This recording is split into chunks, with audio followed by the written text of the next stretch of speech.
Memang kurikulum kita balik ke kurikulum adalah artinya apa? Seperangkat rencana dan pengaturan mengenai tujuan, isi, kemudian kurikulum selalu berubah. Mungkin dinamis, bukan berubah tapi dinamis. Penyesuaian. Menteri akan meluncing, bukan launching ya, bahwa coding dan AI. Oh iya. Ya, sehingga guru cenderung mengajarkan dengan cara yang lebih monoton dulu ya, lebih cenderung ke arah sana. Tapi kemudian muncul tuh metodologi mengajar. Kayaknya gini, guru punya pengetahuannya baik ke murid dan murid punya pengetahuan yang sama. Malah kalau bisa malah lebih, nggak apa-apa kalau guru makan. Pusat pelajaran tuh murid bukan gurunya. Guru lebih cenderung ke fasilitator, cenderung jadi pemantik gitu lah. Kalau kurikulum atau bicara materi pelajaran apapun, sebenarnya kembali ke guru sebetulnya.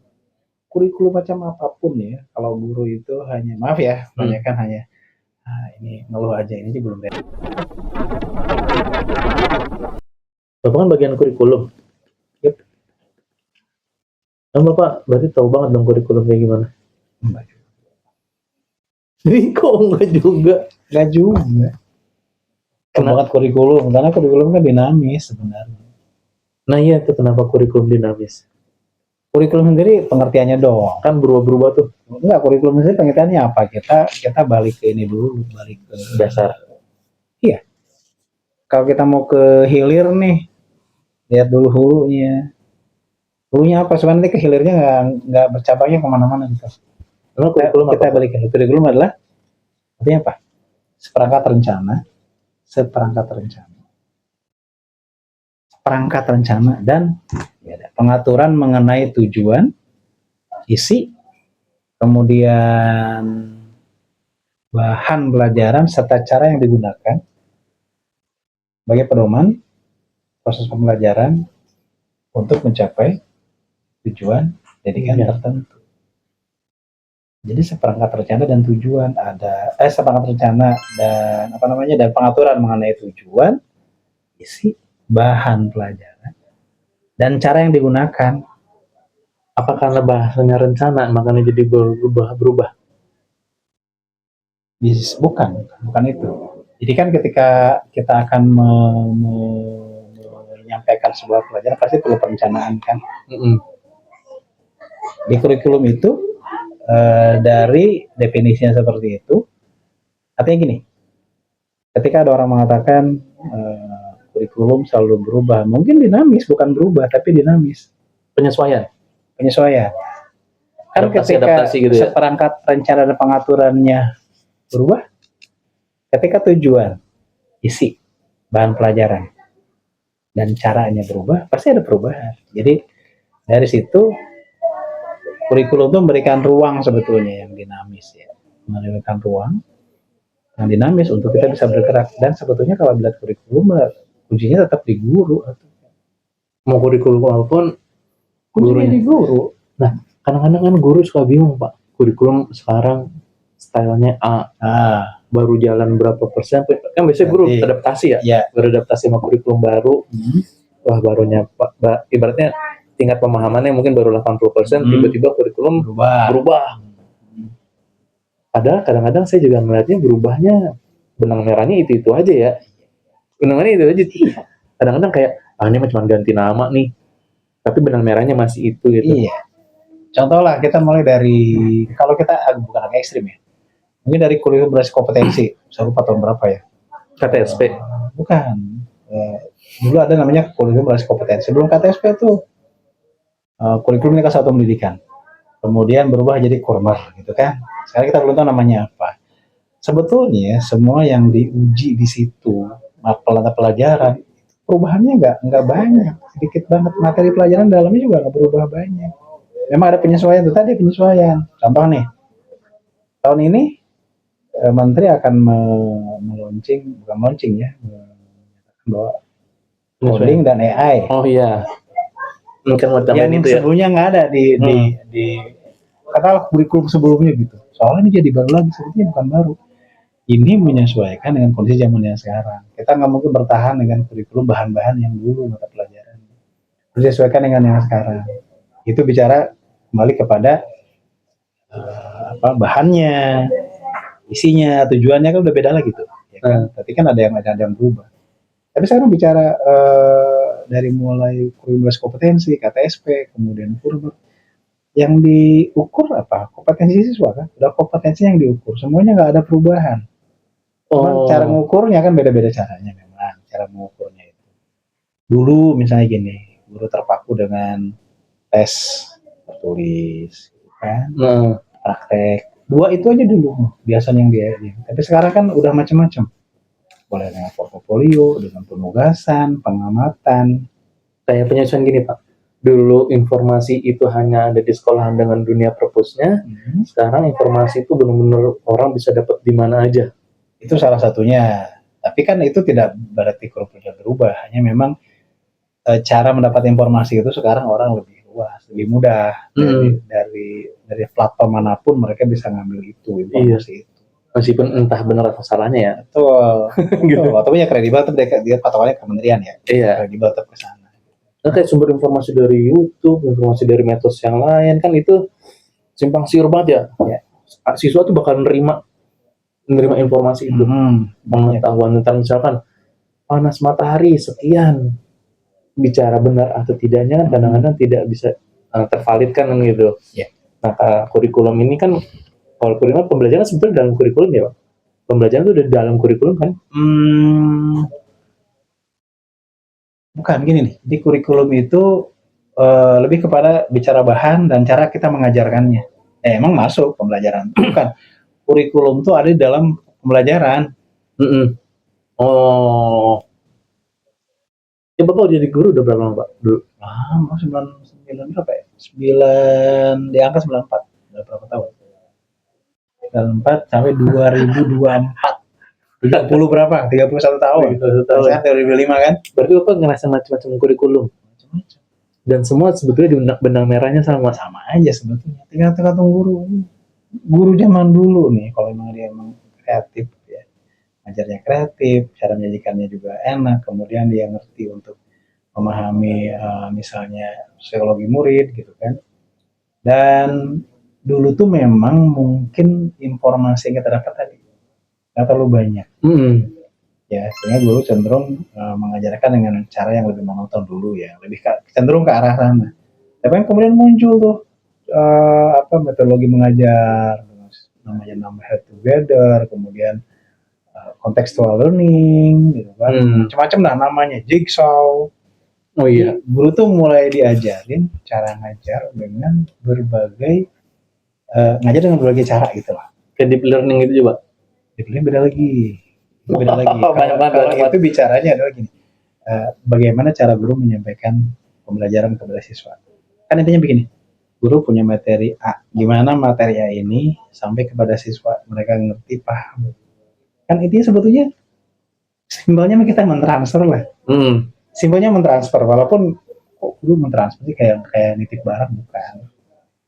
Tapi kan secara logikanya gini, guru punya pengetahuan yang baik ke murid, dan murid punya pengetahuan yang sama. Malah kalau bisa malah lebih, nggak apa-apa kalau guru makan. Kan intinya sebetulnya itu. Nah sekarang cara mindahinnya macam-macam. Dulu mungkin cara mindahinnya hanya sekedar ya guru tahunya ngajar di kelas, penugasan, kemudian ya ke lapangan banyak sekali gitu. Nah kalau sekarang ternyata ngajar itu bukan cuma ceramah. Gitu. Nah iya itu dia. Kalau mau guru ceramah ngomong gitu. Bosan. Bengong aja. Iya. Kan kalau kemudian muncullah metode pembelajaran yang baru, banyak banget dengan diskusi juga macam-macam tipenya gitu kan, jadi anak tuh lebih kreatif lah. Guru di situ dulu bertindak sebagai pusat pembelajaran. Murid mah diem aja nih dengerin, mau nanya silakan nanti saya jawab. Dulu kan tipenya begitu. Tapi mulai beralih sekarang, pusat pembelajaran tuh murid bukan gurunya. Guru lebih cenderung ke fasilitator, cenderung jadi pemantik gitu loh. Hari ini kita akan bahas tentang A. Pancing dulu, modelnya begitu kalau sekarang. Kalau berarti A, apa yang kalian tahu tentang A gitu? Dulu mah disuapin, modelnya begitu dulu ya. Kalau sekarang lebih cenderung kita menggali murid, diracik gitu kan. Kemudian ketika murid memberikan argumen yang salah, biarin aja, nggak apa-apa, nanti baru kita luruskan. Itu contohnya. Jadi pembelajarannya bukan guru lagi jadi pusatnya, tapi murid gitu. Berarti itu guru mesti kreatifnya luar biasa dong Pak, karena kita akan menerima jawaban dari siswa tuh dengan rupa-rupa kan gitu. Bahkan banyak loh jawaban yang mungkin tidak terduga. Dan itu dia maksud saya itu. Berarti kan guru harus apa? Ya bahasa kasarnya ngelesnya jago, terus improvisasi tentang respon harus bagaimana dengan tanggapan siswa itu, karena kan memberikan kesempatan siswa untuk menyampaikan apa yang dia tahu ya. Kan gitu berarti kan kayak tadi Bapak bilang, kalau tiba-tiba dia menjawab di luar dari pemikirannya si guru, berarti kan guru harus merespon dengan yang benar lah, dan juga improvisasi, karena dia kok tiba-tiba dia kayak gini ya, tapi benar, gitu. Nah itu makanya perbedaannya memang jelas terasa kalau sama beda dulu dengan sekarang. Dan di situ kan ketika jawaban murid macam-macam rupa-rupa, nah tugas guru kembali, makanya sebenarnya kalau kurikulum atau bicara materi pelajaran apapun, sebenarnya kembali ke guru sebetulnya. Kurikulum macam apapun ya, kalau guru itu hanya, maaf ya, kebanyakan hanya ini ngeluh aja, ini belum beres, kok udah datang lagi yang baru. Sekarang contoh lah, mungkin sekarang ada P5. Orang menganggapnya P5 apaan tuh, baru lagi tuh, dulu mah nggak ada P5 apaan sih gitu. Kan peningkatan problem pada pensiun. Dulu kan kita bicaranya pembelajaran berkarakter gitu. Masukkan nilai karakter di rencana pembelajaran guru. Ngajar ini, karakter yang diminta adalah ini gitu. Nah di Korber dibuat tidak begitu. Ada namanya P5. Orang kan mikir lagi, apa nih lagi sih gitu. Ya lagi nih ribet, agak kasar gitu ya. Nah, intinya gini, di P5 tuh kan ada, kalau di SMP ada 7 tema. 7 tema tuh macam-macam. Ya, yang Bhinneka Tunggal Ika, Soal Demokrasi, terus rekayasa teknologi. Jadi gini, di P5 nih, sebenarnya intinya adalah karakter anak ada yang berubah. Intinya begitu. Gimana caranya nih dalam setahun ada 3 proyek, dan di tiap proyek itu mengharapkan perubahan karakter. Kemudian ada kolaborasi antar mata pelajaran. Tidak, kita nggak lagi bicara sama matematik, bicara matematik. Dia bahasa Indonesia, bicara bahasa Inggris. Ini enggak, ketika bicara proyek kita gabung jadi satu. Ada kolaborasi. Kalau saya melihatnya, film ini keren, bagus. Ya, jadi sekolah diberikan keleluasan untuk mengambil proyek sesuai dengan kondisi sekolahnya, dengan karakteristik sekolahnya. Mungkin yang di daerah pantai, yang di gunung beda dong, ngambil materi P5-nya. Yang di daerah pertanian gitu kan, dengan yang di pantai. Mungkin yang di pantai ketika bicara kearifan lokal, mereka belajarnya ke pantai dong. Beda banget berarti sama kota Depok nih. Itu contohnya. Kan bicara itu kearifan lokal. Kearifan lokalnya di pantai, ketika sekolahnya di pantai, nggak mungkin dong ngambil ininya pertanian kayak di daerah pegunungan misalnya lah ya, nanam apa yang di daerah pegunungan tuh, pokoknya nanam sawi atau apa, wortel, itu kan daerah dingin kan, nggak mungkin akan mengambil pertanian, bicaranya tentang budidaya pertanian misalnya, wortel, nggak mungkin, walaupun sama-sama dia sedang ngambil kearifan lokal ya, kearifan lokalnya berbentuknya mereka akan bicara budaya lokal masing-masing nih. Oh, budaya kami, kita bicara pertanian kami dengan di orang pantai, pasti beda. Yang ditanamnya, cara merawatnya kan gitu. Nah, tujuannya apa? Tujuannya supaya mereka ketika belajar itu mereka aware gitu loh sama lingkungannya. Jadi selama ini mereka, maaf ya, jadi acuh ya, nanam atau pertanian segala macam, mereka sama nggak tertarik gitu. Contohnya ya, maka di situ ditekankan bahwa mereka harus menghargai alam, mencintai alam. Ini loh, ini yang kita makan loh, segala macam, ditekan gitu ya. Nah, tujuannya P5 itu diantaranya ada sikap karakter yang dimunculkan. Kan gini, ketika saya mengambil yang satu proyek dari 6 profil itu, boleh diambil 2, misalnya mandirinya diambil, kreatif. Jadi proyek ini anak itu kita latih untuk mereka mandiri dan kreatif. 2 itu aja, atau 1 aja, kreatifnya aja misalnya. Sehingga diharapkan setelah saya proyek itu mereka makin kreatif. Maka berhasil tuh karena ada perubahan karakter. Berarti kayak kemarin ya SMP 1 tari topeng. Ya. Kan khas Depok. Itu kearifan lokal yang digalinya karena ada di Depok. Betul. Berarti kayak gitu ya. Tujuannya mereka jadi lebih mencintai ini budaya Depok. Oh, ini ada di Depok nih. Ada di Depok. Ternyata Depok kok tuh ada punya ini gitu ya. Iya. Itu contohnya. Itu kan kearifan lokal contohnya. Nah, mereka ngambil berdasarkan kondisi yang di lokalnya apa sih yang asik, yang menarik, yang bisa dijadikan sebagai bahan pelajaran. Saya bilang begini kan, ada dua hal. Yang pertama sebetulnya yang diminta itu, yang diharapkan itu perubahan karakter.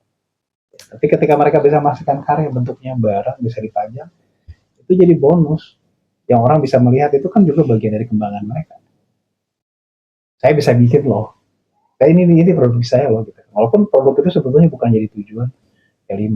Banyak sekolah yang salah kaprah bicara P5, contohnya mereka lebih kepada produk barang, harus bikin produk, itu keliru, padahal bukan itu. Bukan itu, intinya bukan itu ya? Bukan itu, contohnya ketika bicara, contoh lagi, P5 bullying ya, anti perundungan.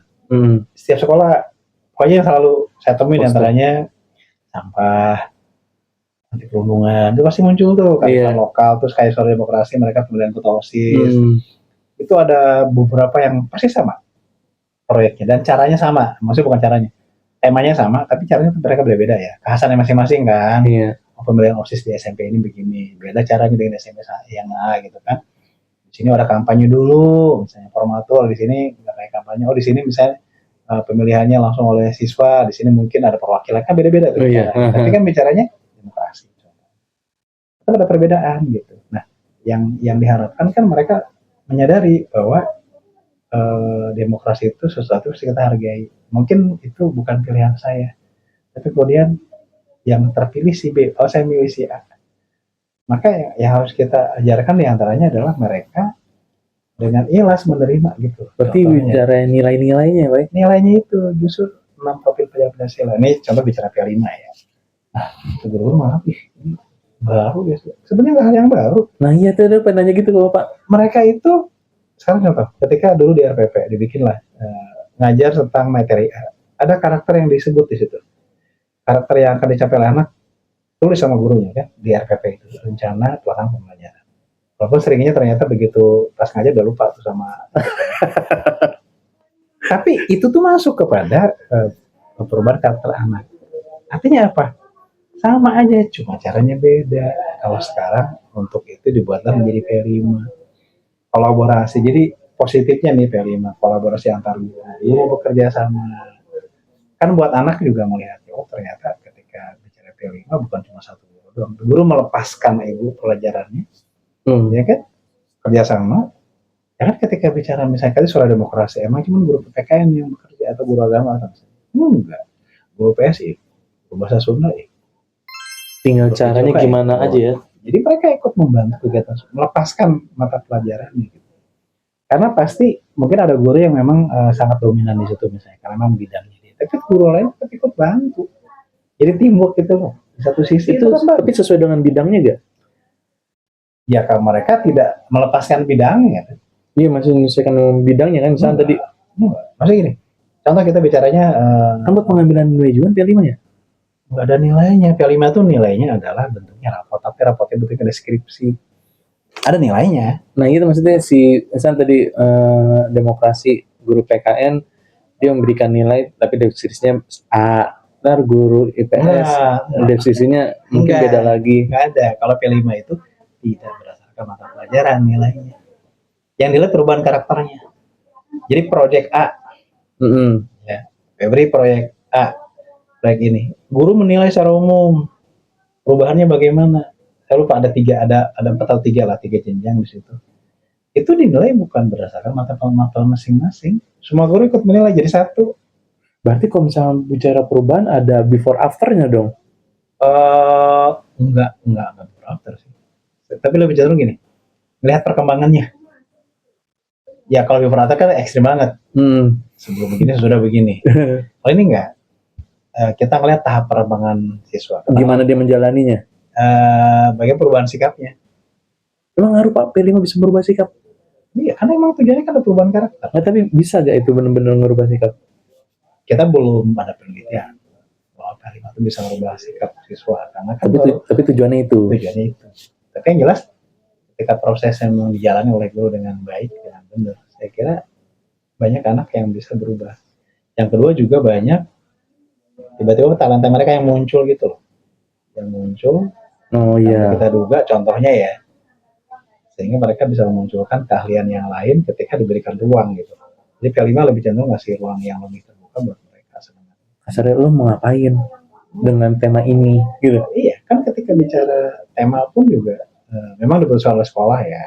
Tapi ketika di situ proses untuk katakanlah begini, ya ambil yang simpel lah, membuang sampah pada tempatnya, atau sampah di pilah, bukan saya dipilah apa namanya di daur ulang sampah di SMPA. Kan di situ pelajarannya nggak langsung anak, ayo ya ada sampah kita daur ulang ya, nggak begitu, atau langsung gitu langsung namanya pembelajaran biasa. Tapi ada proses. Itu lupa tuh kalau gitu Pak. Jadi makanya dikumpulin dulu. Ayo kita akan mencari ulang sampah. Gali dulu pengetahuan si anak-anak. Oh, teorinya dulu nih. Sampah teh, menurut kamu gimana sampah? Selama ini kelihatannya gimana masyarakat kita? Keluar kan perapat itu kan. Kemudian setelah itu beri bahan diskusi, silakan diskusikan ini masalah ulang sampah, silakan diskusikan masing-masing. Kira menurut kalian harus bagaimana? Dan pancing mereka. Kita udah punya pikiran kita sih bahwa nanti kita akan ulang contohnya begini. Lu sendiri harus sudah punya patokan nih, kebayang bahwa kita akan begini nantinya ya. Tapi yang diminta itu adalah proses anak sehingga mereka menyadari kalau memang sampah itu bisa didaur ulang. Kita harus mengurangi sampah. Jangan buang sampah pada tempatnya. Kan rangkaiannya ke situ. Berarti bicara P5 kan karena bicaranya proses, pasti P5 itu panjang ya? Panjang. Kan setahun tuh tiga proyek. Berarti satu proyek kan bisa 3 bulan. Bisa 5 bulan. Oh, makanya tujuannya perubahan karakter karena proses 3 bulan itu. Iya. Misal tadi apa sih kok teknologi apa tadi? Ini apa? Rekayasa teknologi atau apa ini ya? Gaya hidup berkelanjutan. Misal Bhinneka Tunggal Ika deh. Berarti dia kan di awal tuh teorinya dulu, proses ini, tapi tetap biar benang merahnya adalah Bhinneka Tunggal Ika gitu. Sampai nanti kayak kemarin Gebyarnya. Mereka memvisualkan pemahaman tentang kebinekaan itu bagaimana kan gitu ya, itu di Gebyarnya kan tuh ya akhirnya baru tuh. Tapi sebelumnya kan kita bicara gini, kita bicara Tunggal Ika, bicara keberagaman. Contoh ya, ambillah kita pengen tahu suku-suku yang di Indonesia gitu kan kita bisa mulai, kamu dari daerah mana, Sunda, ini Jawa, ini coba ceritain dong kalau orang Sunda tuh gimana sih budaya, coba orang Jawa dong. Proses, nggak langsung di akhir langsung breng lagi udah mau pakai adat Jawa, pakai adat Sunda, pakai adat Aceh, pakai adat Papua. Itu mah namanya kayak pameran ini karnaval aja jadinya. Bedanya. Iya sih. Atau kayak tadi daur ulang sampah, cuma sehari, ayo ini kita jadikan ini 2 hari 3 hari beres, namanya prakarya itu. Iya kan? Iya. Nah, bukan tujuannya nggak perubahan karakter, bukan. Nah itu dia perubahan karakter. Biar ketika sampai situ mereka punya, oh ternyata kita ini berbeda-beda. Kita harus menghargai suku-suku yang lain. Kita menghargai warna kulit yang berbeda. Ibaratnya bahasa sederhananya, setelah acara P5 selesai, dia buang sampah pada tempatnya. Contohnya itu. Sederhananya gitu ya, sederhananya. Kan ada perubahan tuh. Memang jadi kesannya ada before after. Iya. Jadi kesan begitu. Jadi anak menyadari ketika makanya saya pernah kasih tantangan, pernah ngomong juga. Jadi coba dibedain, saya bilang gitu ya. Ketika sebelum P5 dengan setelah P5, dia bicara gaya hidup berkelanjutan, terus bicaranya masalah sampah. Ada bedanya nggak? Kalau sebelum dan sesudah tetap sampah berserakan, maka karakternya nggak berhasil. Mereka di ujung berhasil bikin daur ulang sampah. Rubik, batu aqua diisi macam-macam pakai tempat duduk. Iya. Terus jadi itu berarti produk doang ujungnya yang ditampilkan, tapi perubahan sikapnya nggak ada. Nah berarti nggak dapat. Bicara P5 itu perubahan sikap. Nah ini yang beda nih dengan kurikulum KTSP. Bukan ya namanya KTSP sebutnya ya, Kurtilas lah, bukan KTSP, Kurtilas. KTSP Kurtilas baru merdeka. Ya. Jadi itu bedanya. Dulu pembelajaran biasa aja. Jadi kayak matematik, misalnya 6 jam di kelas ngajar aja 6 jam seminggu. Terus sekarang oleh P5 diambil 1 jam buat P5. Karena walaupun saya guru matematik, terus saya harus ikut di P5-nya dengan guru-guru yang lain kan gitu. Jadi ada pengurangan dia mengajar contohnya. Kan kesannya berubah kurikulumnya. Ya memang ada perubahan, tapi mapelnya, apa namanya, di pelajarannya, materinya itu nggak banyak berubah. Memang ada sih materi yang dulu diajarin di kelas ini sekarang nggak diubah. Dulu kalau nggak salah saya anggap di matematika ada perubahan dulu, ada yang dulu nggak ada sekarang ada. Contohnya, tapi secara umum materinya sama. Nah, sekarang balik lagi ke gurunya sebetulnya, cara menyampaikannya bagaimana. Sama kepemahaman tentang kurikulum itu sendiri, Pak. Itu seberapa paham dia dengan tujuan si kurikulum itu. Ya. Karena P5 itu sebetulnya bukan ajang keren-kerenan, Pak. Bukan bicara acara heboh-hebohan ya. Bukan. Ya, bukan itu tujuannya gitu loh. Tapi ketika jadi heboh di ujung, bagus. Kan anak-anak seneng. Iya. Tapi yang penting perubahan karakternya itu intinya itu.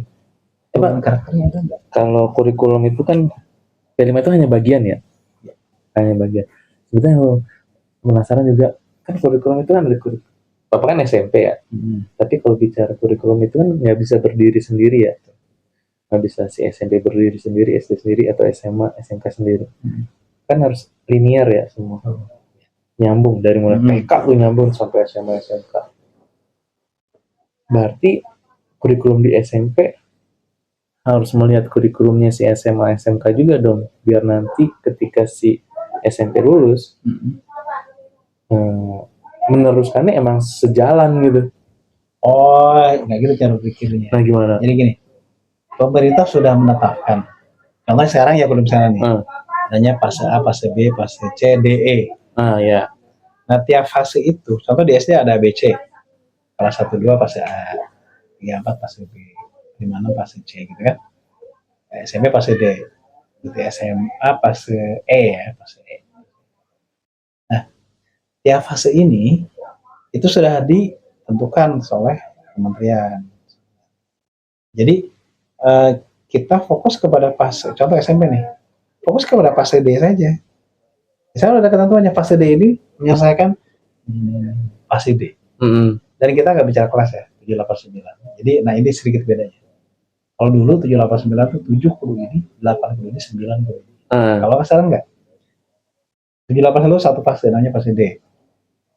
Tapi mau diajarin yang mana dulu silahkan, tergantung satu pendidikan. Yang kedua, yang penting udah ada batasannya. Fase D itu mulai di sini, selesai di sini. Betul. Nah, fase E nanti mulai di sini. Itu sudah ditetapkan oleh pemerintah. Jadi kita nih nggak usah mikirin nanti SMA pelajarannya apa enggak. Sudah kita tetapkan fase yang ada sekarang nih. Fase D itu materinya misalnya bahasa Indonesia ini. Udah kita fokus ke situ aja. Karena kalau kita memikirkan yang SMA, ini aja belum tentu kita beresin ya.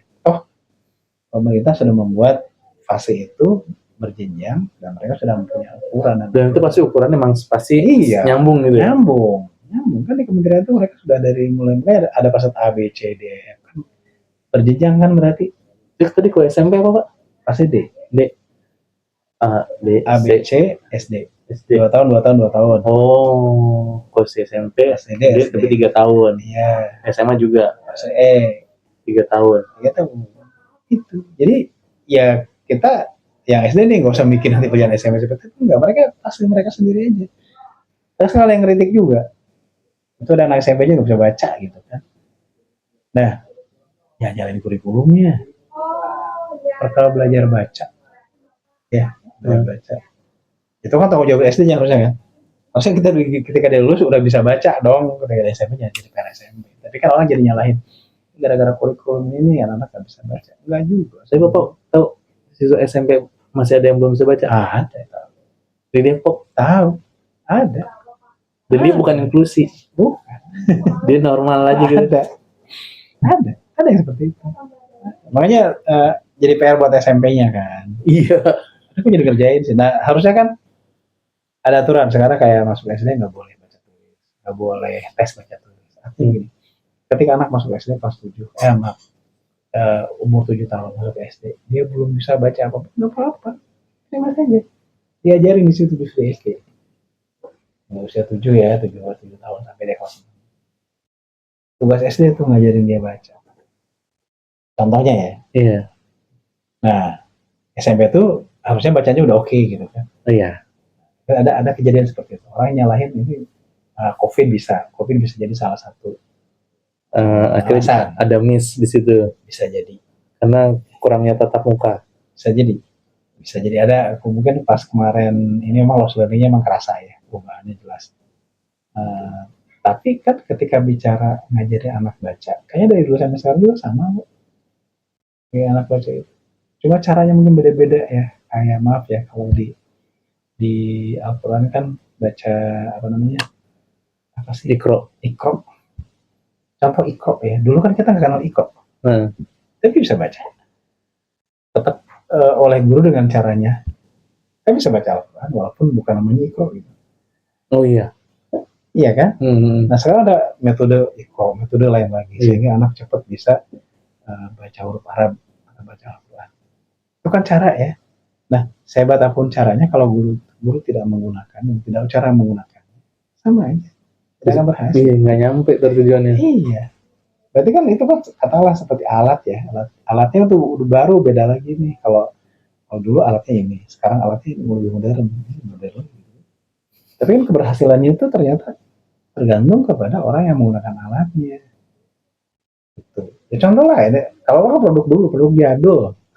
Produk belajar guru masih bawa petentung, masih bawa penggaris panjang, penggaris masih mending, penggaris kayu dari bambu membawa panjang. Jadi dua fungsi, pertama buat dok. Ini Budi, contoh ya, dok kan masih nunjuk. Yang kedua kalau berinya ribut itu masuk ke punggung kita gitu kan. Contoh. Ya, apa masih produk jadul ya. Artinya apakah dulu itu jadi predikamnya nggak bagus atau salah? Nggak juga. Banyak produk lama yang berhasil kok sekarang gitu. Ya nggak? Cuma sekarang makin kesini, orang makin kreatif. Banyak ide baru, cara baru. Sehingga bukan instansi ya. Untuk belajar bisa belajar Al-Quran bisa lebih mudah, lebih cepat. Gitu kan. Tapi kan sekali lagi kembali kepada orang yang mengajarkannya, cara mengajarinnya. Gitu. Berarti kurikulum itu sebetulnya jadi kayak sebuah tantangan nih buat guru ya. Untuk gua harus bisa tadi bicara kreatif, inovasi si gurunya dalam mengajar bagaimana. Meskipun kurikulum itu kan basic dasarnya ya. Sisanya bagaimana nanti si guru mengimplementasikannya di ruang kelas kan. Yeah. Ketika berinteraksi sama siswa, saya harus bagaimana nih kan gitu. Ya kan gini, guru itu kan minimal sarjana pendidikan. Di kuliahnya itu diajarin macam-macam. Ada psikologi pendidikan, metodologi pendidikan. Banyak lah pedagogiknya. Bagaimana cara dia mengajarkan. Dan yang kedua, bagaimana materi pelajaran. Jadi diajarannya kira-kira dua lah kalau ini di pendidikan dua. Pertama materi pelajarannya. Yang kedua cara mengajarkannya. Itu udah dikasih bekal di tempat kuliah itu sebenarnya. Coba lihat urutan nilai perkuliahan. Tapi ya Pak, saya pernah jadi guru SMP karena nggak punya basic dunia pendidikan, mendidik ya nggak bisa basic mendidik, nggak bisa saya Pak. Yang ngerti saya mesti ngapain di dalam kelas. Iya, karena kan kita nggak punya basic ya. Walaupun gini loh, jangan salah juga. Ada orang yang alami dia bisa mengajar walaupun dia tidak punya basic mengajar. Jadi gini, kita ya semua guru, semua sarjana pendidikan pasti udah diajarin materi pelajarannya dan cara mengajarkan. Sudah pasti. Tapi kan ketika di lapangan tidak semua ahli dalam mengajar kan ternyata. Iya. Balik lagi ke gurunya kan. Karena ada juga ternyata orang yang tidak punya basic sebagai guru tapi pintar ngajarnya. Ada pasti ya. Ada banyak. Orang yang tidak pernah dilatih untuk jadi orator, pintar ngomongnya padahal nggak sekolah. Iya. Contoh ya, itu kan kasuitas lah. 1 dalam 1000 lah kalau. Iya. Tapi kan kita bicaranya gini, orang yang terdidik ketika guru di sekolah formal berarti orang itu terdidik. Jadi bisa dikatakan pasti bisa karena dia sudah diberikan bekal. Tapi ketika dia di lapangan kembali ke pribadinya lagi, apakah dia bisa menerapkan ilmu yang didapatkan dari lembaga pendidikan. Dan yang kedua, apakah dia juga open mind, membuka diri gitu, hal yang baru yang memang di luar daripada yang pernah dia dapat. Kan ada yang bilang begini ya, kayak gini emang gak ada di kuliahan. Oh iya. Iya benar. Saya ngerasain itu. Sesuatu yang di kuliah mah dapatnya begini kok, faktanya begini ya beda gitu kan. Ya kuliah itu kan didaktis banget, textbook. Iya. Dia bicaranya sesuatu yang ajak, sesuatu yang teratur gitu bicaranya. Tapi di kehidupan nyata kan nggak bisa diterapkan begitu aja. Ya kan artinya dia itu perlu penyesuaian, ya nggak perlu apa namanya bukan reduksi namanya ya, mengakomodasi, merubah tuh, meng-ATM-kan, ATM, amati, tiru, modifikasi, itu maksudnya kan. Jadi ya dia harus lihat sekelilingnya seperti apa gitu. Berarti misalkan nih guru mata pelajaran A di sekolah A di tahun ini dia ngajarnya seperti ini. Di tahun berikutnya mungkin bisa berubah lagi ya, karena siswanya kan berubah. Bisa. Karena nanti kan tingkat pemahaman siswanya, tergantung input siswa. Sekolah ini nerima siswa yang seperti apa nih tahun ini, kan gitu ya. Ketika nanti ternyata berubah, guru harus berimprovisasi lagi gitu ya. Makanya ketika masuk kelas A dan kelas B, jangan kan tahu. Oh iya, antar kelas aja bisa. Kelas udah beda anak kelas aja. Ketika ya maaf dulu kan ada kelas unggulan. Oh iya. Sekarang udah gak ada ya. Ini contohnya ini beda nih. Udah kelas unggulan. Katakanlah kelas AB unggulan. Soalnya yang ujung EF. Tapi jadi ada kasta loh, nggak? Kasihan juga karena EF itu pasti mereka tuh udah jadi underestimate. Mereka sudah merasa bahwa dirinya saya dapatnya kelas salah buang. Ya itu nggak baik sebetulnya. Tapi itu dulu kan, Pak? Ya dulu, sekarang kan nggak boleh. Nggak ada. Sekarang itu kelas itu dibikin homogen. Rata. Ya dibikin rata, bukan homogen ya. Dibikin apa ya? Tidak ada kasta lah, tidak ada perbedaan antara kelas A dan B. Jadi mereka dibikin yang nyampur aja. Nyampurnya homogen gitu. Tapi nggak nyampurnya homogen. Ngerti saya. Kayak saya dulu waktu SMA IPA 4 itu favorit. Nah, contoh. Tuh anak pinter isi itu IPA 4 tuh. Tapi ketika misalnya yang sos lagi itu ya gimana gitu yang sos kan. Tapi kan dulu emang penjurusan mau nggak mau sih ketika penjurusan itu mah masih lebih bisa diterima kalau penjurusan. Oh iya, karena itu pilihan kan. Iya. Yang nggak bisa tuh kan kita mengkastakan siswa dengan kepintarannya, dengan IQ-nya gitu loh, dengan nilai. Nah itu yang nggak betul sebenarnya. Pak, kurikulum kan berkaitan dengan tadi tujuan, berarti kan berkaitan dengan hasil akhir. Hasil akhir kan kalau dulu kan benar mutlak angka ya. Kalau sekarang kan narasi ya, kebanyakan ya. Dua, angka dan narasi. Nah, berarti kan yang barunya itu di narasi ya. Dan setiap anak pasti akan mendapatkan narasi yang sesuai dengan si individunya ya. Betul. Beda-beda berarti kan. Betul. Berarti guru harus benar-benar mengenal secara individu ya. Nggak bicara lagi per kelas. Dulu mah kan cuma angka doang, jadi gitu ya. Ini bahasa Indonesia 8, tapi gitu udah aja 8 kita sebelahnya kan. Tapi nggak ada keterangannya di sebelahnya. Jadi, siswa ini pada materi ini misalnya sudah belum dan ini perlu ditingkatkan, itu nggak ada. Kalau sekarang tuh ada narasinya. Berarti kan si guru harus memahami karakter si siswa persatu kan? Itu dia. Salah satu bedanya. Kalau dulu kan ya udah nilai ujian aja, nilai ujiannya 7 ya 7, nilai ujian 8 gitu kan. Berarti kan karena sekarang ada apa tadi?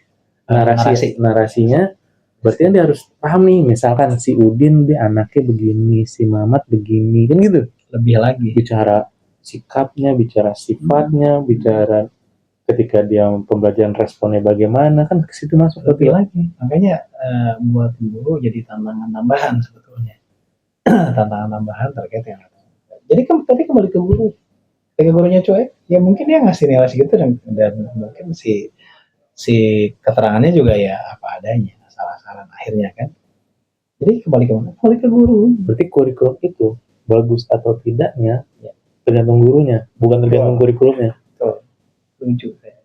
Guru ini yang nomor satu. Guru. Bukan kurikulum itu sebenarnya caranya aja, ada tujuannya, ada materinya. Itu kurikulum di situ, ya kan?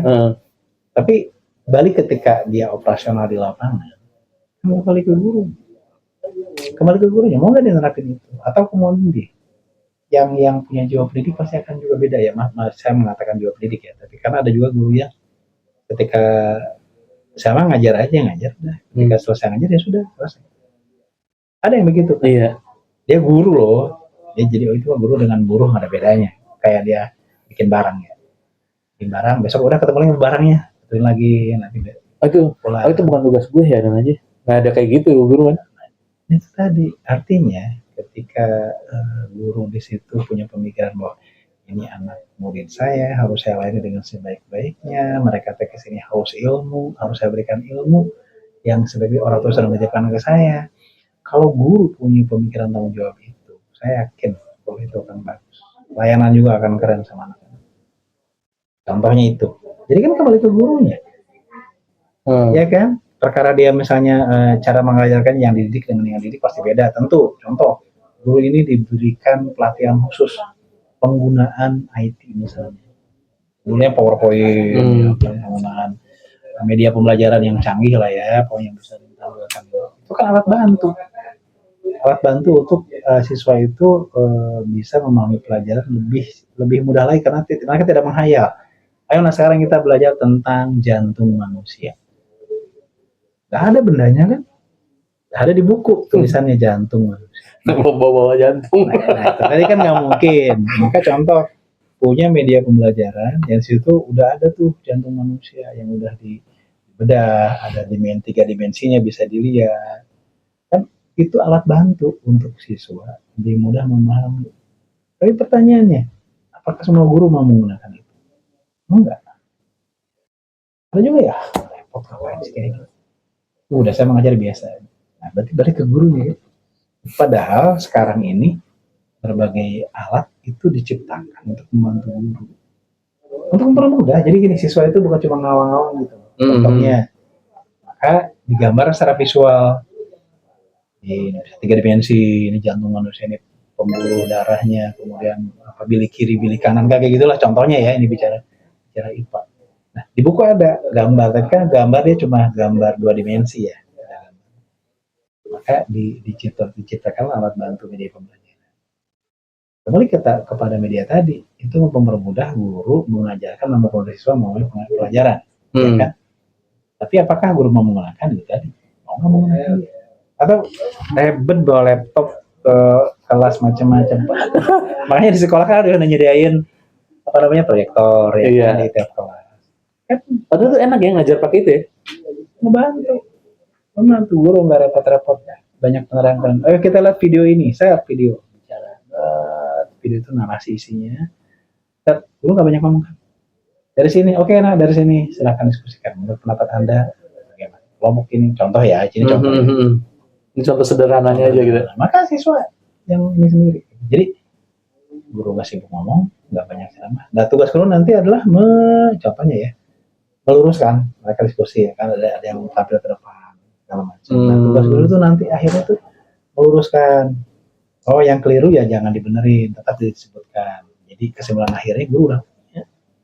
Tapi biarkan siswa menggali pengetahuan. Nah, contohnya itu. Kalau itu semua guru misalnya contohnya mau jalankan, maka itu akan menyenangkan. Ya, Pak. Siap. Ya, lagi wawancara, Pak. Nanti kok udah di mana-mana sih, gua heran. Gabung Pak. Hah? Gabung rekaman. Nggak apa-apa buat sini. Santai ini mah. Gabung masalah kurikulum ngobrol ini. Emang dia sekarang khusus dengan pendidikan. Iya, bagus. Ngomong kurikulum Pak. Iya, sip, mantap. Kenapa sih kurikulum dinamis? Kenapa sih kurikulum dinamis? Ya kalau enggak tinggal zaman. Sederhananya itu bener. Ketinggalan zaman. Kurikulum Indonesia itu 10 tahun lebih telat dibandingkan dengan negara lain. Nah, nih, aku nanya. Peran orang tua di dalam kurikulum itu apa, Pak? Ada gak peran orang tua di kurikulum? Di kurikulum nggak laku pelaksanaannya ataupun apa? Kurikulum itu berarti benar-benar murni sekolahan ya? Jadi kurikulum seperti gini. Dia sebuah benda kalau sebuah benda. Di mana benda itu memang yang mengoperasikannya guru, yang memegang utamanya guru. Nah, ketika bicara peran orang tua nggak tahu materi pelajarannya apa, kurikulumnya apa. Kan sebetulnya orang tua nggak tahu. Maka di situ peran guru dan sekolah untuk menyampaikan kepada orang tua. Contoh, ada sekolah yang memang ini contoh ya. Kalau di negeri sih jarang ya. Tapi di sekolah swasta sih. Awal tahun dilibatkan orang tua. Tahun ini kita akan melakukan kegiatan ini. Bla bla bla bla dengan biaya sekian-sekian contohnya ya. Tapi itu bicara sampai ke dalam apa namanya? Dalam banget yang diobrolin gitu kan. Maka di situ orang tua dari awal udah tahu kalau nanti akan ini. Kemudian yang kedua, peran mereka juga langsung diminta, bukan diminta ya, oleh sekolah ya, dihimbau gitu kan. Nah sebenarnya kalau di sekolah-sekolah lain juga sudah laksanakan itu. Contoh ketika ada rapat awal tahun, kan bukan cuma ngomong masalah dana doang. Dulu bisa ada dana doang ya, tapi selebihnya kan jalan sendiri gitu kan. Nah maka sebetulnya kalau kurikulum sendiri tidak langsung orang tua berhubungan langsung dengan kurikulum, kecuali mereka hanya ke gurunya atau gurunya sekolah menyampaikan kepada. Tapi orang tua harus paham kurikulum nggak Pak? Nggak harus ya. Nggak harus ya. Sebaiknya tahu. Makanya kan banyak orang tua yang gini, ketika misalnya ngapain sih anakku bawa ginian? Oh iya bisa. Itu kan sederhana mah, tapi kan itu jadi bahan omongan banget tuh di orang tua. Itu yang akhirnya bisa membuat orang tua jadi kesel sama sekolahan. Karena sebetulnya itu udah di kurikulum, cuma orang tua tidak paham aja. Mungkin nggak dikomunikasikan kali. Iya itu. Berarti kan contoh nih, sekolah A kegiatannya A, sekolah B kegiatannya B, kurikulumnya sama, tapi kegiatannya beda, alat yang dibawanya beda. Berarti kan nggak bisa disamakan. Ya kan, makanya ketika orang tua dikasih ini kurikulum SMP belajar baca, ya puyeng mereka. Iya kan? Karena bagi mereka bukan itu sebetulnya. Tapi memang tugas, berarti ini PR juga buat tugas satuan pendidikan. Iya. Ketika bicara ada pembelajaran ini harusnya disampaikan ke orang tua. Karena banyak tuh Pak yang misalnya berpikiran kayak gitu, ngapain anak saya mesti bawa ranting-ranting ini, jadi repot nyarinya. Mungkin ada pembelajaran apa di sekolahan yang terkait dengan prakteknya kan gitu. Berarti harusnya memang di situ ada komunikasi sekolah. Nah kalau misalkan tadi Bapak bilang kurikulum pasti akan perubahan, apalagi sekarang diarahkan bicara tentang coding-codingan tadi, bicara IT banget, teknologi banget.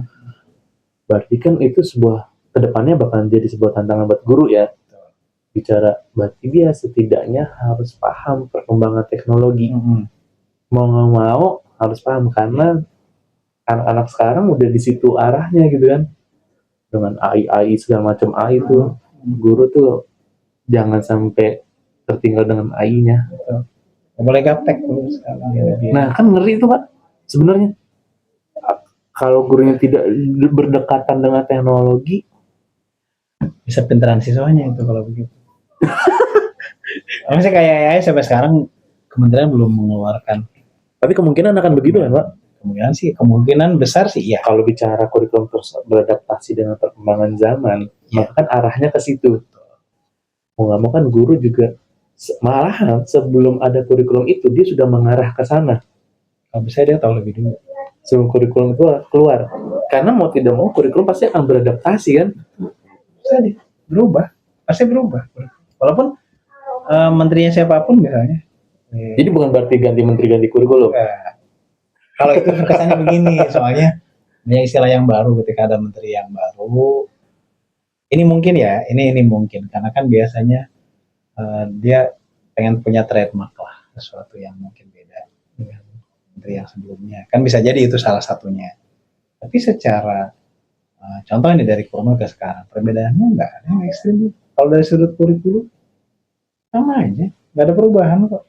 Ya, tapi sekarang seperti P5 apakah tetap dilanjutkan? Katanya ada P7. Ada P7. Saya juga tahu tuh panjangannya P7 apa? Tapi kan sebetulnya ruhnya mah sama gitu loh. Cuma kayak dulu nih, dulu informatika pernah kemudian tidak jadi pelajaran wajib. Ya kan? Hilang informatika. Iya, benar. Komputer lah ya. Kemudian ya berarti kan pemikirannya teknologi sekarang udah pada canggih lah, udah pada pinter anak-anak. Laptop udah di mana-mana. Ternyata kan keliru juga. Akhirnya setelah diamati ternyata ini salah juga nih gitu kan. Semua harus dipelajarin. Jadi Jangan dilupakan dilepas. lagi kan sekarang. Gitu. Jadi kan dinamis itu tadi, dinamis ketika dicoba ditiadakan, ketemu ternyata masalah ini nggak bisa ditiadakan ternyata. Harus itu dimunculkan, muncul informatika sekarang. Terus kayak mata kuliah apa lagi? Dulu misalnya seni budaya diri sendiri, prakarya diri sendiri, sekarang itu jadi pilihan. Seni budaya atau prakarya. Oh iya, saya pernah dengar itu tuh. Contoh itu kan beda, tapi pelajarannya seni budaya ada, prakarya ada. Tidak ada yang hilang. Gak ada yang hilang dari mulai dulu juga. Cuma matanya sekarang seni budaya garing prakarya. Sekolah boleh memilih. Kalau ini apakah mau prakarya semua, apa seni budaya semua, tergantung juga kepada keadaan gurunya. Kan berarti sebetulnya lebih fleksibel ya. Kalau dulu mah seni budaya ada, prakarya ada, kan gitu. Karena tidak semua sekolah itu ada guru seni budaya misalnya. Bener kok. Nah sekarang kan kalau sekarang seni budaya garing prakarya. Ketika di sekolah itu adanya guru prakarya doang, ya apa prakarya aja yang diajari. Itu salah satu solusi juga, mungkin melihat kondisi real di lapangan, bisa jadi itu. Seni budaya agak susah nyari guru seni budaya. Tapi kalau saya ngeliat sekarang, emang karakter sih Pak yang paling kena ya. Maksudnya bicara keterampilan, keahlian itu mungkin siswa sekarang tuh udah luar biasa ya. Tapi bicara karakter kan bicara etika, attitude itu, terus sopan santun, itu kan yang sebetulnya yang lagi coba dipertahankan kan ya. Itu arahnya ke sana Pak ya. Karena itu kan krisisnya di situ sebetulnya, bukan bicara krisisnya anak pintar atau tidak. Ya kan ketika bicara P5 intinya apa kan? Bagus, saya ngeliatnya P5 tuh bagus. Kalau memahami dari secara teori isinya. Sekarang contohnya gini, kan emang baru 5 tahun gitu, tiba hilang P5-nya, kita aja emang baru mau belajar P5. Itu kalimat begitu nggak salah juga sebenarnya. Padahal pelatihan yang kita lakukan ya mungkin ada para pengawas yang langsung ke sekolah-sekolah ngasih tahu, itu udah sering kali. Artinya memang kalau memang kelihatannya 10 tahun ya, jangan dirubah misalnya. Dia akan kelihatan. Jadi ketika mereka mengeluhkan itu tadi, berubah lagi nih. Sekarang ada 7 kebiasaan yang lebih hebat, dulu kan nggak ada. Nah, 7 kebiasaan yang bisa hebat, mulai dari bangun pagi sampai tidur lagi. Ya. Dan tidur cepat lah. Tidur cepat. Apakah itu hal yang baru? Bukan sebetulnya. Cuma diformalkan saja bahwa sekarang mau bangun pagi, ibadah, olahraga, belajar. Itu sebetulnya rutinitas hari-harian aja. Rutinitas harian, cuma dulu tidak diformilkan dalam soal dibentuk aturan gitu loh. Tidak dicetuskan. Nah, sekarang itu dicetuskan, disampaikan ke satuan pendidikan. 7 kebiasaan harus hebat. Jadi sekolah harus menggunakan ini. Jadi bagi sekolah, ya contohlah sekolah keagamaan misalnya di pesantren. 7 kebiasaan itu udah mereka biasa lakukan gitu contohnya. Bukan hal yang baru buat mereka mah gitu kan. Cuma sekarang dicoba deh anak-anak yang sekolahnya bukan di pesantren pun mereka tetap bangun pagi, kemudian beribadah, kemudian lagi di situ makan sehat, kemudian belajar. Akhirnya dia di masyarakat, kemudian dia tidur cepat. Misalnya lupa ada 2 yang hilang. Tapi intinya rangkaian dari mereka mulai bangun pagi sampai kembali tidur itu diatur dalam bentuk 7 kebiasaan yang hebat. Diresmikan, katakanlah dituliskan, dibunyiin. Dulu kan nggak dibunyiin. Itu kan bukan yang baru, gitu kan. Tapi ketika itu dijadikan sebagai himbauan yang diformulkan, jadi seolah itu merupakan aturan yang baru. Padahal enggak sebenarnya. Dari dulu juga begitu, ngelakuin itu gitu. Cuma mungkin dibuat begitu supaya orang aware, supaya orang tua juga terlibat, sekolah juga bikin cara gimana caranya 7 ini bisa terlaksana gitu kan. Karena saya bertanya ke sekolah, bangun pagi, saya bilang itu ranahnya siapa? Orang tua. Nah, tidur aja orang tua. Kemudian beribadah di rumah, orang tua lagi. Kemudian saya lupa 7 ke apalagi di pagi itu.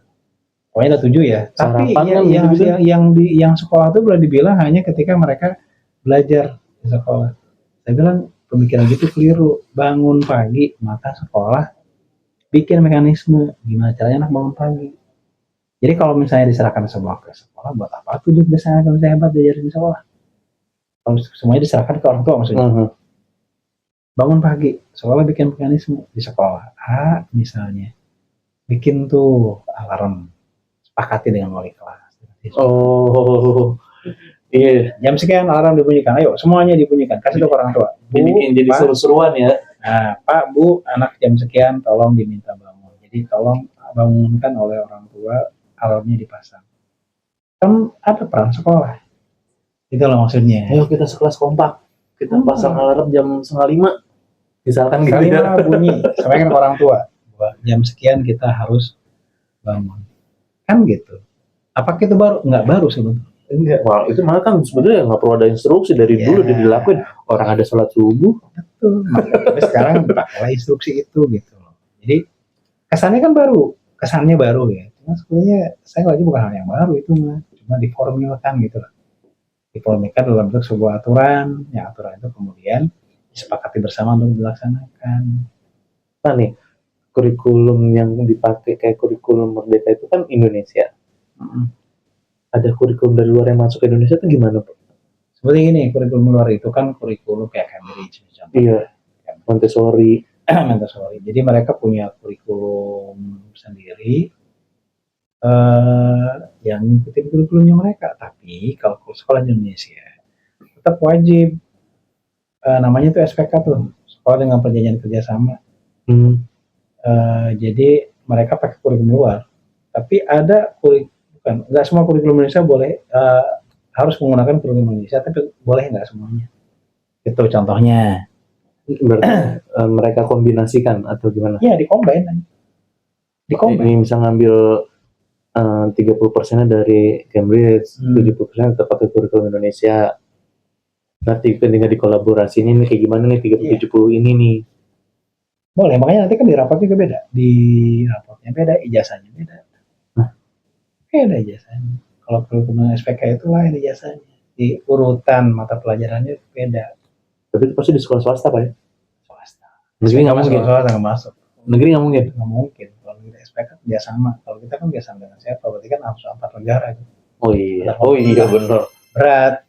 Kalau swasta kan bisa langsung ke lembaganya ngambil kurikulumnya langsung dari ya katakanlah yang punyanya gitu. Jadi tapi apakah jaminan itu pasti lebih bagus dibanding kurikulum Indonesia? Belum tentu. Balik lagi ya. Belum tentu. Balik lagi kepada yang muda. Jadi nih. Balik lagi ke guru. Itu gurunya lagi sama. Jadi yang pertama gini, apakah kurikulum mereka cocok diterapkan di kita? Ya, satunya itu. Bentuk dunia sosialnya gitu-gitu ya. Iya, cocok lah diterapkan di kita. Kan kalau saya nggak tahu kurikulumnya Cambridge kayak gimana sih, ininya belum pernah. Isinya gitu ya. Belajar secara langsung ya ngelihat dia tuh materinya apa saja. Tapi yang jelas itu kurikulum ala barat sebetulnya, pasti ala barat. Tapi di dalamnya sih bicaranya sebetulnya bukan apa ini, masalah budaya sih. Jadi kita nggak khawatir juga ketika ada SPK itu kemudian orang jadi ke barat-baratan, nggak begitu. Nggak gitu juga. Nggak juga. Mereka mungkin karena pasti kurikulumnya itu tentang pembelajaran aja ya, gimana cara mengajar gitu-gitu lebih ya. Ke materi sih. Kalau materi lebih ke materinya. Kan kembali ke guru cara ngajarinnya. Kalau kurikulumnya itu di dalamnya berarti kembali ke yang tadi. Ya, rencana. Ya, ada tujuan isi materinya, cara menyampaikannya. Kan begitu. Mungkin subjeknya yang berbeda. Contoh pendidikan agama kan mungkin di sana mereka nggak ada pendidikan agama. Oh iya. Itu berarti kan harus menggunakan dari kurikulum Indonesia untuk hal yang itu ya gitu. Iya, contohnya begitu. Kalau apa lain yang di kita mungkin ada seni budaya, belum tentu. Beda. Contoh ya misalnya. Kan nggak ada di mereka. Tapi itu diberikan ruang gitu. Tapi intinya semua mau kurikulum Indonesia, mau kurikulum KTSP, kurikulum 2013, kurikulum Merdeka, Cambridge atau semua apapun balik lagi ke guru. Sebenarnya itu. Coba aja. Mau sekeren apapun kurikulum balik lagi ke gurunya. Guru udah ditatar berkali-kali. Karena begitu selesai balik lagi cara ngajarin ke cara gayanya dia. Tambah lagi. Paling habis pelatihan, contohnya ya. Gak diterapin tuh hasil pelatihannya. Kalau tujuannya gini, kenapa sih dilatih kan supaya ahli kan? Berarti ada sesuatu yang baru, yang orang itu harus punya skill yang baru. Tentu skill itu pasti bermanfaat. Ya kayak tadi lah contoh pakai media pembelajaran segala macam. Paksakan itu mereka bawa laptop, bikin PowerPoint, macam-macam lah kalau dulu ya. Sekarang udah pakai Canva namanya. Terus sekarang udah pakai AI juga banyak tuh. Yang namanya Gemini, ChatGPT. Jeleknya teknologi kadang-kadang juga bikin anak jadi pintar memanipulasi. Jadi ini sebentar kembali ke yang tadi ya. kembali yang tadi. Dulu pernah dilatih menggunakan media pembelajaran segala macam. Oke, beres. Habis sekolah, kadang-kadang pertama sarananya nggak ada, bisa jadi satu. Punya semangat, sarananya nggak ada. Yang kedua, sarananya ada, gurunya nggak mau berubah. Tetap aja dia ngajarin dengan caranya lah. Repotin lah, bikin segala macam kayak gini. Aku nyamannya begini. Iya, makanya kembali ke gurunya. Sip. Ya kan? Ya mungkin ada orang yang nggak bersetuju juga dengan mungkin dia punya pemikiran yang lain. Tapi kalau saya berpikir bahwa kurikulum seberat apapun, sebagus apapun tetap kembali ke guru. Bagaimana karena tetap aja interaksi di kelas ya. Iya, ketika di kelas ujung tombaknya siapa guru? Bukan kurikulumnya. Bukan menyampaikan tuh orang individual. Makanya gini, maaf saya pernah ngomong. Bapak Ibu, guru masuk kelas, itu dikunci. Itu anak mau disuruh guling-guling, disuruh tiduran, disuruh nangis ibaratnya, disuruh lari-lari. Gimana guru? Iya kan? Di dalam kelas itu mau ngapain? Ayo, kamu mau apa? Semuanya tunduk sama guru kan anak juga. Gak ada yang berani melawan. Mungkin sih ada yang protes segala macam. Tapi secara umum mereka akan nurut apa yang ada. Maka cara guru itu menyampaikan materi itu menjadi salah satu kunci masalah pendidikan. Jadi kurikulum sebetulnya ya ketika dia memang dinamis ada perubahan-perubahan, guru ikut perubahan tersebut. Oke, perubahannya dia ikutin, kemudian dia serap, kemudian dia pelajari baik-baik. Ketika masuk kelas, dia menggunakan ilmu yang dimilikinya sesuai dengan kurikulum yang ada, dan dia betul-betul melaksanakan dengan baik, insya Allah akan berhasil. Kurikulumnya keren, mesinnya bagus segala macam. Datang ke saya. Kalau saya tetap nolak masuk kelas, berarti kayak saya yang lama misalnya. Tetap aja akan berubah. Punten ya kalau saya gini. Tapi memang benar Pak, secara logika dasar aja iya masuk. Menurut saya sebagai guru karena di dalam kelas pilihan guru udah mau ngajar gimana? Ya kan kita bersama-sama jadi murid. Ya kan? Saya pernah jadi gurunya Febri, tapi kan saya pernah jadi murid kan. Ketika jadi murid, kita pun juga punya pandangan guru ini begini, guru ini. Oh ini guru ini asik ngajarinnya. Oh guru ini gampang banget, cepat kita menerima apa ilmunya dari dia. Oh guru ini punya cara yang menarik untuk mengajarkan. Rupa-rupa. Kita punya penilaian seperti itu kan. Jadi dulu pun begitu. Nah sekarang sebetulnya harusnya lebih hebat gurunya. Kenapa? Makin canggih. Peralatan yang dimiliki makin bagus. Kemudian informasi juga dari mana-mana. Guru nyari informasi, bingung, buka YouTube aja. Itu kan banyak membantu. Ketika dia nggak tahu apa-apa, sekarang kan jangankan itu. Ngebenerin. Saya pernah juga ngebenerin dispenser yang rusak. Kan tinggal buka YouTube sekarang. Contoh ya, itu kan ilmu kan. Saya juga pernah lagi. Itu yang simpel. Kunci rumah jatuh. Nah, cara kebuka kunci rumah guys, buka YouTube. Pakai dibentuk kayak gini, cobain apa bisa. Nah, itu kan contoh. Teknologi itu membantu kita kalau kita mau pakai benar-benar. Kan dulu mau boro-boro YouTube, kita HP kagak ada. Informasi itu cuma apa yang kita terima secara langsung direct aja dari koran atau TV itu kan kalau ada TV ya. TV pun juga sore doang sampai malam. Kemudian beritanya cuma ya gitu-gitu doang. Jadi dengan sekarang kan beda banget. Anak-anak dulu sangat terbatas sekali untuk info, akses untuk info dari luar ya. Kalau sekarang kan kejadian di Kutub Udara hari ini langsung ketangkap oleh kita, langsung kita baca, langsung kita tahu gerakannya lagi ngapain kan. Bisa hitungan detik. Itu dia. Makanya beda banget dengan sekarang. Tapi satu sisi, ya maaf akhirnya anak kita sekarang juga kebablasan. Contoh ya, saking hebat sekarang ada ChatGPT lah, contohnya itulah Gemini atau apa namanya teman-temannya itu. Mereka ketika dikasih soal cukup tanya di situ aja, kan kejawab semuanya. Selesai. Ketika HP itu boleh dibawa ke dalam kelas ada ulangan, mereka cukup nanya di situ dan jawab di HP. Maksudnya di HP itu kan muncul jawaban. Makanya ada sekolah besar Pak di Jakarta, dia sudah tidak menerapkan adanya PR. Karena PR pakai ChatGPT selesai semua. Bahkan cara matematika itu detail banget caranya di situ semua. Wah, saya pernah nyobain bang soal kelas 6 SD. Saya cuma dia copy taruh. Pi taruh sih jawabannya gila bener. Itu kalau mau disuruh mah dapat 100 sebenarnya saya. Maksudnya dia ngejawabnya detail banget gitu. Kurang ajar nih dapat saya. Pantan sekolahan, ada tuh sekolahan temen, dia nggak memberani sekolahnya udah tidak menerapkan PR. Saking mengerikan itunya, mengerikan ChatGPT-nya saja. Karena ketika diberikan PR pun yang ngerjain akhirnya mesin, bukan dirinya kan gitu. Iya. Makanya ketika ada kebijakan sekolah ada tuh yang sekarang nggak boleh pakai HP, dititipkan di wali kelas gitu. Kan itu bagus. Jadi anak nggak fokus dari kelasnya memang belajar dan mereka fokus apa yang disampaikan oleh guru, fokus pada benda yang memang hanya dari guru saja. Mereka boleh punya ide, ya, tapi alat bantu dia untuk nge-cheat itu nggak ada. Dikeluarkan. Teknologi itu penting. Nah, sama kayak gini, ngasih kalkulator ke anak SD kelas 2, baru tambah kurang bagi, ya kan? Mungkin kelas 3 lah dia belum bintang gitu, tapi dia udah tahu angka 1, 2, plus, kurang bagi, plus dan kurang dia udah ngerti. Jadi kalau 5 tambah 2, 5 tambah 2. Betul jawaban. Mesin yang jawab. Dia tidak punya pengertian awal bagaimana cara menghitungnya. Kan gitu. Jadi konsep basic pengetahuannya nggak ada. Nah yang kita khawatir kan teknologi sekarang begitu. Anak itu pertama ukuran misalnya baik dan buruk, ya kan? Itu mereka belum tahu. Biasanya nggak ada di situ. Yang kedua bahwa ketika mereka menggunakan alat itu, mereka harus bertanggung jawab, ya, dengan alat yang digunakan. Karena kan jari itu ketika apapun akan keluar. Nah, ketika dua ini nggak dimiliki, terus mereka diberikan alat itu, maka bisa disalahgunakan. Jadi belum cukup umur dikasih sesuatu gitu. Ya harusnya belum sampai ke situ. Nah sekarang kalau contoh penjumlahan, jangan pernah kasih kalkulator, biarkan aja, biar dia tahu konsep penjumlahan itu apa. Contohnya. Ngapain nih gue harus ngapain nih? Iya. 1 tambah 2. Wah, apa sih 1 tambah 2 itu apa sih artinya?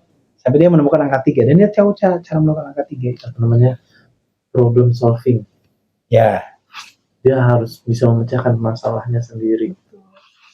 Tapi ketika makin tinggi nih, insinyur kudu ngitung elektron atau apalah, ketebalan besi, masa harus ngitung secara manual? Enggak dong, ada alat canggih yang. Tapi kan itu hanya alat bantu. Kalkulator alat bantu, tapi tidak akan membantu ketika dikasih anak kelas 1 dan 3 SD. Malah menjerumuskan.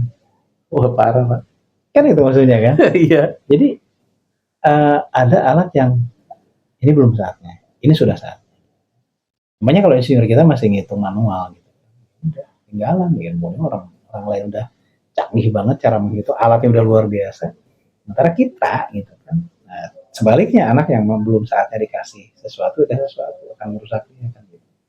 Makanya bicara yang tadi itu tools alat bantu ya, kalkulator, mesin itu alat bantu sebetulnya. Kalau alat bantu salah gunakan ya udah hancur. Makanya kemarin pada ngeluh, Pak, gimana bisa nggak kembali ke kertas? Boleh, apa? Lagi emang di anggarannya ada untuk pengadaan. Oh iya, di anggaran ada masih silakan. Oh iya, ini balik ke enggak, saya bilang gitu. Kenapa sampai kalkulator pakai HP ternyata anak masih banyak yang bisa browsing. Ya kan ada pengawas guru, anak siswa ya, mungkin mereka nggak bisa kawasin semua. Anak yang ngechat, jadi jawaban itu mereka cari di sini. Apalagi ketika pakai misalnya Gform, kalau Google Form kan mereka masih bisa buka jendela yang lain. Kecuali pakai semacam apa namanya aplikasi yang memang ketika dia menggunakan itu tutup semuanya. Atau misalnya pakai aplikasi itu kalau dibuka tab lagi dari ulang. Ya itu kalau aplikasi yang memang tidak membuat dia tidak bisa ini keluar begitu, bisa keluar dulu. Kalau masuk dia minta izin lagi. Iya.